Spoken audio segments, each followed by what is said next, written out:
if you guys ask me what looks very similar to Rise of Kingdoms in Age of Empires Mobile, but in reality it is completely different, I would say it is the hero system. Well, I don't want to say one is better than the other, but just in a moment you will see how detailed it is in Age of Empires Mobile.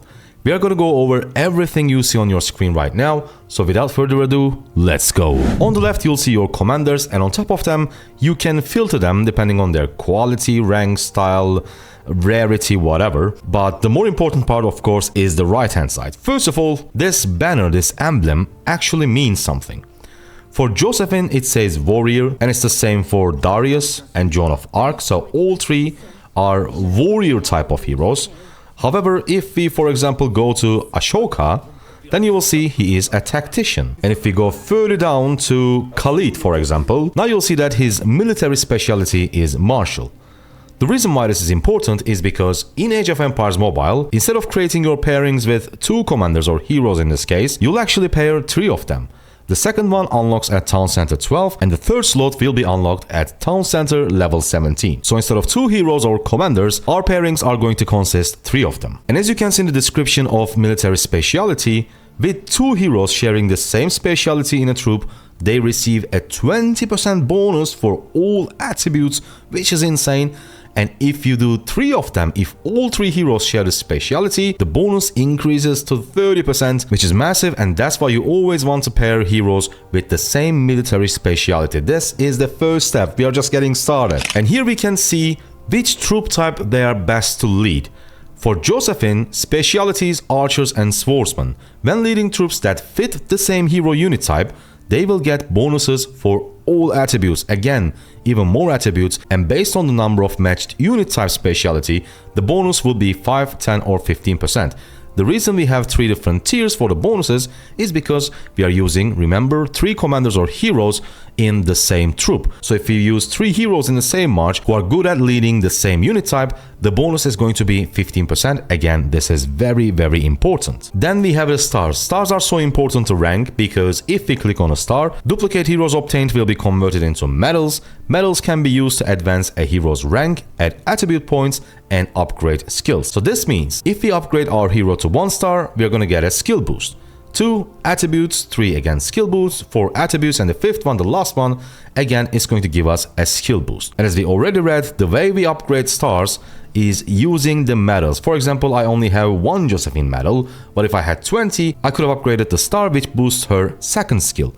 And we are going to get into skills later in the video, and they are very, very different. Hero talents, as you can see right now, it is locked.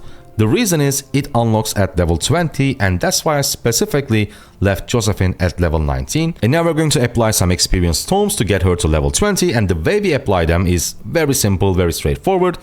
You hit on this plus icon and boom, you will see all the tomes that you have. So let's just use this, 4 of them, and 5000 excess XP. We don't want to waste it, so we're going to use the little ones, and now it's 1000, it's not the worst. So Josephine is now level 20, which means her talent tree is unlocked.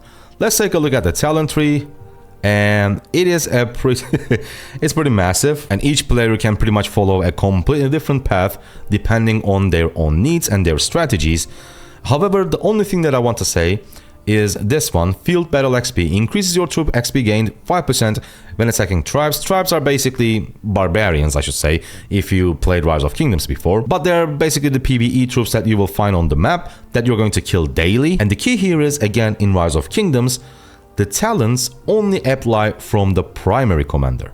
However, in Age of Empires Mobile, the talents apply from all 3 commanders.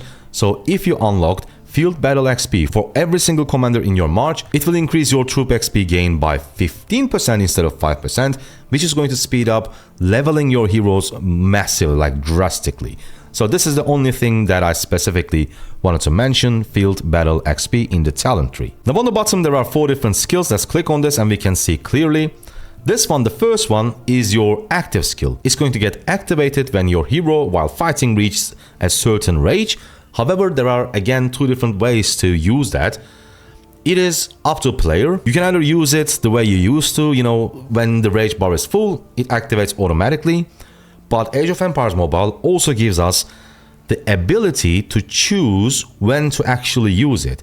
So basically you can set it to manual, and let's say your active skill now is ready to be activated, but you actually save it for a specific moment, a strategic moment. You don't want to just use it randomly. You want to maybe counter your opponent's active skill or something like that. So you can set it to manual, you save it, and you use it whenever you want by just clicking on the icon while you are fighting on the map. So I think this is a huge bonus. And another very key thing about your active skill, the first skill, is that you don't actually need to spend anything, your skill points, to upgrade it. As you can see on the bottom, it says upgrade to hero to level 40, and commander skill will automatically be upgraded from 15 to 20. Right now it is 15.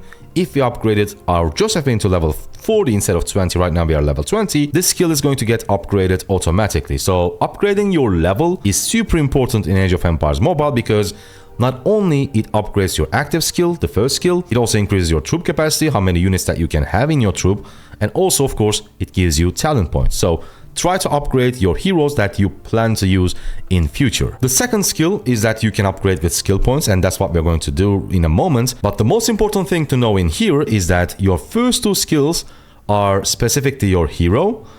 The third and the fourth one, you can actually change them depending on your needs or your strategy. I'm going to get into that in a moment. After upgrading this one, we click on upgrade. We're just going to use some skill points, and let's just upgrade it as much as we can. Got it to 14, used all our skill points, and as expected, the higher the level is, the more skill points it's going to cost us to upgrade it to the next level. As I said, the third one and the fourth one is changeable. Right now it's locked. It unlocks at level 25, and the last one unlocks at level 38. But still, we can click on more skills and see the alternatives. For example, this is number 1, this is the third, this is the fourth, and we can just change it. Let's say you have unlocked, I don't know, double attack. So instead of Sunder, you can select double attack to increase your hero's might, strategy, and armor for 3 seconds. So basically, as I said, depending on your needs and your expectations from that specific commander, you can change the skill and just customize it to fit best to your needs. And before we end the video, I want to talk about why versatility is important to have in Age of Empires Mobile, because as we discussed earlier, different heroes have the speciality of leading different troop types. This is of course really important for PvP.